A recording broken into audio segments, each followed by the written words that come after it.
ওরা ভাবে জিয়াউর রহমান যেমন জাতির পিতাকে হত্যা করে, সংবিধান লঙ্ঘন করে, সেনা রুলস আইন লঙ্ঘন করে ক্ষমতা দখল করেছিল, ওদের ধারণা ওইভাবেই তারা ক্ষমতায় যাবে। গণতান্ত্রিক ধারা তারা পছন্দ করে না। ঈদ মোবারক বলতে বলতে 170 বার বলতে হবে ঈদ মোবারক। দর্শক, এক ভিন্ন রকম দৃশ্য আমরা দেখলাম। ইতিহাস গড়ছেন শেখ হাসিনা। একটা ভালো সংবাদ দিতে আসছি। অনেকটা আপনার কি বলছে, গ্রিন সিগন্যাল বলেন, কপাল খুলে গেল বলেন, বা ভবিষ্যৎ সম্পর্কে একটা সুখবর বলেন, সেটা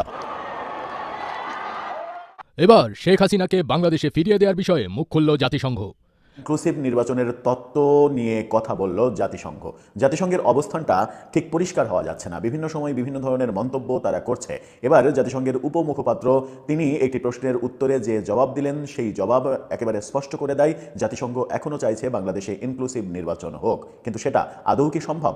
ইনক্লুসিভ নির্বাচন হতে হলে 12 ফেব্রুয়ারি নির্বাচন বন্ধ করতে হবে। শেখ হাসিনা আজকে বক্তব্য রাখছিলেন এবং এদিকে জাতিসংঘ থেকে একটা বিবৃতি দেওয়া হয়েছে, শেখ হাসিনার পদত্যাগপত্র না দেখানো হলে তাহলে বাংলাদেশের আগামী 2026 সালের 12 ফেব্রুয়ারি যে নির্বাচন হতে যাচ্ছে সেই নির্বাচন বন্ধ হতে পারে।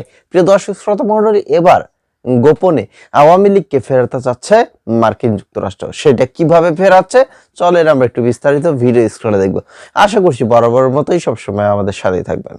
আবারও নতুন করে ইনক্লুসিভ নির্বাচনের তত্ত্ব নিয়ে কথা বলল জাতিসংঘ। জাতিসংঘের অবস্থানটা ঠিক পরিষ্কার হওয়া যাচ্ছে না, বিভিন্ন সময় বিভিন্ন ধরনের মন্তব্য তারা করছে। এবার জাতিসংঘের উপমুখপাত্র তিনি একটি প্রশ্নের উত্তরে যে জবাব দিলেন, সেই জবাব একেবারে স্পষ্ট করে দেয় জাতিসংঘ এখনও চাইছে বাংলাদেশে ইনক্লুসিভ নির্বাচন হোক, কিন্তু সেটা আদৌ কি সম্ভব?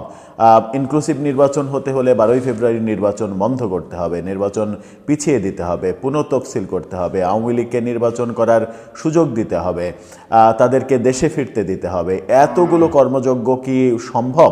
কিংবা এতগুলো কর্মযজ্ঞ করার সদিচ্ছা কি বর্তমান সরকারের আছে? বর্তমান সরকার এও তো প্রশ্ন করতে পারে যে জনগণের চাহিদাই বা কতটুকু আছে। কি বলছেন জাতিসংঘের প্রতিনিধি নতুন করে? প্রথম আলো যে খবরটা সামনে নিয়ে আসলো সেই খবর বিশ্লেষণ করে বোঝার চেষ্টা করব আমরা এই ভিডিওতে। থাকবেন পলিটিক্স টিভির নিয়মিত আয়োজনে।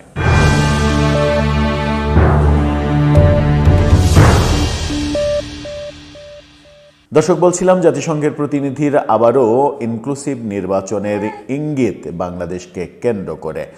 জাতিসংঘ বারবার তাদের ভোল পাল্টাচ্ছে কেন, সেটা একটা বড় ব্যাপার। তারা তাদের অবস্থানে একেবারে অনড় থাকতে পারছে না কেন? প্রতিটা মুহূর্তে বিভিন্ন দিকের অবস্থা বিশ্লেষণ করে তারা হয়তো নানা রকমের মন্তব্য করছে নানা সময়ে। এবার যেমন দেখা গেল যে তারা বাংলাদেশের নির্বাচন নিয়ে যে মন্তব্য করলো, সেই মন্তব্যের অর্থ দাঁড়ায় আওয়ামী লীগ সহ সবাইকে নিয়ে ইনক্লুসিভ নির্বাচনের কথাই তারা ভাবছে। প্রথম আলো শিরোনামটা দেখে নিন। প্রথম আলো বলছে, জাতিসংঘ মহাসচিবের উপমুখপাত্র, সব নাগরিক অংশ নিতে পারেন এমন নির্বাচনী পরিবেশ গুরুত্বপূর্ণ। সব নাগরিক অংশগ্রহণ করতে পারেন এমন নির্বাচন মানে কি? মানেটা তো পরিষ্কার যে ইনক্লুসিভ নির্বাচন। সব নাগরিক মানেই হচ্ছে সব রাজনৈতিক দল, আর সব রাজনৈতিক দলের যে অংশগ্রহণ সম্ভব হচ্ছে না এটা তো জাতিসংঘ জানে, এবং জাতিসংঘই প্রথম দিকে প্রেসক্রিপশন দিয়েছিল যে ইনক্লুসিভ নির্বাচন মানে এটা না যে আওয়ামী লীগকে নিয়ে নির্বাচন করতে হবে। সরকার ইনক্লুসিভ নির্বাচনের নতুন সংজ্ঞা তারা তৈরি করবে, তারা ব্যাখ্যা করবে, সরকারের উপরে ছেড়ে দিয়েছিল। এক ধরনের সরকারের সঙ্গে আঁতাত করেছিল জাতিসংঘ। যদিও জাতিসংঘ সারা বিশ্বে একটা ঠুঠো জগন্নাথের মতো সংগঠনে পরিণত হয়েছে, বড় শক্তিগুলোর ইশারায় চলে, আমেরিকা সহ বড় শক্তিগুলো যেভাবে বলে সেভাবেই চলে, এখনও হয়তো সেভাবেই চলছে। যদি এখনও সেভাবেই চলে এই কথাটা ধরে নেওয়া যায় মানে একটা অ্যাঙ্কার পয়েন্ট হিসেবে, তাহলে কি দাঁড়ায়? তাহলে কি এরকম দাঁড়ায় যে আমেরিকার সিগন্যাল পাল্টে গেছে? কিন্তু আমেরিকার বিভিন্ন সিগন্যাল দেখে তো মনে হচ্ছে না যে সিগন্যাল পাল্টেছে। গতকালকে ওয়াশিংটন পোস্টের একটি রিপোর্ট রীতিমতো চাঞ্চল্যের সৃষ্টি করেছে। সেখানে ওয়াশিংটন পোস্ট তারা বলার চেষ্টা করছে যে মানে আমেরিকা জামাতের সঙ্গে সম্পর্ক তৈরি করতে চাইছে, জামাতের সঙ্গে বন্ধুত্ব তৈরি করতে চাইছে, তার মানে জামাত ক্ষমতায় আসুক এটা তারা চাইছে। তাহলে তারা ইনক্লুসিভ নির্বাচনের ভাবনা ভাববে কেন, আর সেই ভাবনায় জাতিসংঘ প্রভাবিতই বা হবে কেন? কি বললেন এই উপমুখপাত্র, চলুন একটু জেনে দেখি। নির্বাচনে এমন পরিবেশ নিশ্চিত করা গুরুত্বপূর্ণ যেখানে সব ব্যক্তি নির্ভয়ে ও শান্তিপূর্ণভাবে প্রকাশ্যে রাজনৈতিক কর্মকাণ্ডে অংশগ্রহণ করতে পারেন এবং স্বাধীনভাবে ভিন্ন মত প্রকাশ করতে পারেন। খুবই পরিষ্কার কথা, শুধুমাত্র তিনি আওয়ামী লীগের নামটা উচ্চারণ করেননি, বাকিটা সবই বলেছেন। কি বলছেন যে সব মানে লোক যেন প্রকাশ্যে রাজনৈতিক কর্মকাণ্ডে অংশগ্রহণ করতে পারে এবং স্বাধীনভাবে ভিন্ন মত প্রকাশ করতে পারে। কিন্তু বর্তমান সময়ে কি আমরা এটা দেখছি না যে পূর্বের যে কোনো সময়ের মতোই ভিন্ন মতকে দমন করা কিংবা ভিন্ন মতকে প্রশ্রয় না দেওয়ার ব্যাপারগুলো চলছে? ভিন্ন মতকে সহ্য করা হচ্ছে না, ভিন্ন মত দিলেই সেটার উপরে মানে এক ধরনের খড়গ নেমে আসছে, এরকমটা অনেক ক্ষেত্রেই তো আমরা দেখছি, যেটা আমাদের বাংলাদেশের রাজনৈতিক ধারাবাহিকতায় আমরা বহু বছর ধরে দেখে আসছি। তার পরিবর্তন কিন্তু আমরা হতে দেখিনি। সেই ক্ষেত্রে সেই রকম অবস্থায় দাঁড়িয়ে জাতিসংঘ নতুন করে আবার বলবে যে সবার সহাবস্থান দরকার, সবার সমান অংশগ্রহণ দরকার, তাহলে এতদিন আপনারা কোথায় ছিলেন? সেটা তো একটা বড় প্রশ্ন। জাতিসংঘ দপ্তরে নিয়মিত ব্রিফিংয়ে জাতিসংঘ মহাসচিব অ্যান্তোনিও গুতেরেসের উপমুখপাত্র ফারহান হক সাংবাদিকদের এক প্রশ্নের জবাবে তিনি এই কথা বলেছেন। ব্রিফিংয়ে একজন সাংবাদিক প্রশ্ন করেন, বাংলাদেশে গণতন্ত্র পুনরুদ্ধারে জনগণের পাশে দাঁড়িয়েছেন জাতিসংঘ মহাসচিব। কি যে জনগণের পাশে দাঁড়িয়েছেন জাতিসংঘ মহাসচিব সেটা তো আমরা খুব ভালোভাবেই জানি। তিনি কতটা জনগণের পাশে দাঁড়াতে পারেন সেটাও জানি। বাংলাদেশে এসে রোহিঙ্গাদের নিয়ে নাটক মঞ্চস্থ করে তিনি চলে গেলেন। তারপরে কিন্তু রোহিঙ্গারা সেই সময় বলা হয়েছিল যে রোহিঙ্গারা তাদের যে পরবর্তী ঈদ, সেই পরবর্তী ঈদ তারা তাদের নিজের মাটিতে করবে। তারপরে একাধিক ঈদ চলে গেল, সেই পরবর্তী ঈদ আর এলো না এবং আসবেও না। জুলাই বিপ্লবের পর বাংলাদেশ এখন নোবেলজয়ী মোহাম্মদ ইউনূসের নেতৃত্বে পরিচালিত হচ্ছে। আপনি জানেন অন্তর্বর্তী সরকার 12 ফেব্রুয়ারি পরবর্তী নির্বাচন আয়োজন করতে যাচ্ছে। জাতিসংঘ মহাসচিব এই নির্বাচনে এবং নির্বাচন পরবর্তী সময়ে গণতন্ত্র ও মত প্রকাশের স্বাধীনতা বজায় রাখার বিষয়ে কোনো পরামর্শ দেবেন কি না, এমন প্রশ্ন তাকে করা হয়েছিল। জবাবে জাতিসংঘ মহাসচিবের উপমুখপাত্র তিনি বলেছেন, অবশ্যই আমরা নির্বাচন আয়োজনকে উৎসাহিত করি।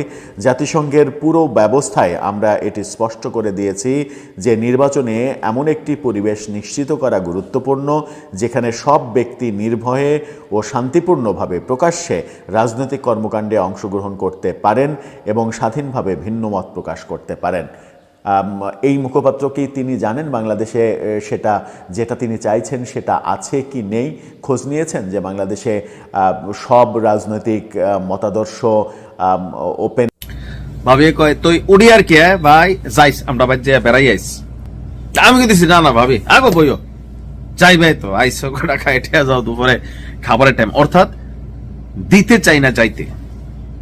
জাতি হিসাবে বাঙালিদের মধ্যে এই অতিথি পরায়ণতা আছে, আবার ভক্তিও আছে। আপনি দেখবেন যে যতদিন বেগম খালেদা জিয়া মরহুম তিনি জীবিত ছিলেন, তিনি বিএনপি চেয়ারপারসন ছিলেন। অপরদিকে শেখ হাসিনাও আওয়ামী লীগের চেয়ারপারসন, মানে একদম প্রধান সভানেত্রী হিসাবে আছেন। তো ওনার পরে জনাব তারেক রহমান এবং শেখ হাসিনার পর আসলে কে, প্রশ্ন আসছে। তো শেখ হাসিনার পরে কে কেনরা আসলো? গেল 2 থেকে 3 দিন আগে আল জাজিরাকে একটা সাক্ষাৎকার দিয়েছেন সজীব ওয়াজেদ জয়। তো সেই সাক্ষাৎকারে দীর্ঘ আলোচনা ছিল, বাট আমার কাছে যে আলোচনাটা ফোকাসে আসছে যে শেখ হাসিনার যে এরা বা সাম্রাজ্যের বিস্তৃতি ছিল, হাসিনা ভিত্তিক বা শেখ হাসিনা ভিত্তিক যে রাজনীতি বা বলয় ছিল, সেটার শেষ হতে যাচ্ছে। বোঝা নাই? আওয়ামী লীগ যদি কখনো বাংলাদেশের রাজনীতিতে আবারও ফিরে আসে, তাহলে নেতৃত্বে প্রধান ভূমিকায় শেখ হাসিনাকে আর দেখা যাবে না। সজীব ওয়াজেদ জয়ের কথায় এমনটাই ইঙ্গিত মেলেছে। গণমাধ্যম আল জাজিরাকে দেওয়া এক সাক্ষাৎকারে তিনি বলেছেন, আমার মা আসলে দেশে ফিরতে চান, তিনি অবসর নিতে চান, তিনি বিদেশ থাকতে চান না। তো অভ্যুত্থানের মাধ্যমে তিনি এই মুহূর্তে যখন ভারতে আছেন, তখন বলা হচ্ছে যে আগামীতে আওয়ামী লীগের যারা রাজনীতিতে লিড করবে যদি কখনো ফিরে আসে, তো সেই ক্ষেত্রে শেখ হাসিনা আসলে আপনার রাজনীতির পতন মানে রাজনীতি থেকে তিনি অবসর নিতে চাচ্ছেন। তো বর্তমানে বাংলাদেশে আওয়ামী লীগের কোনো ভবিষ্যৎ আছে কিনা, তো জয় বলছেন যে অবশ্যই আছে, আওয়ামী লীগ কোথাও যাচ্ছে না। আর আমাদের 40 থেকে 50% ভোট আছে এই মুহূর্তে, এটা নাই, অনেক কমে গেছে। তো উনি বলছেন যে আপনার আচ্ছা, বলা হচ্ছে যে আপনার মা রাজনীতি থেকে অবসর নেবার কথা ভাবছেন, যদি তিনি কখনো বাংলাদেশে ফিরে যান তিনি কি আর রাজনীতিতে থাকবেন না?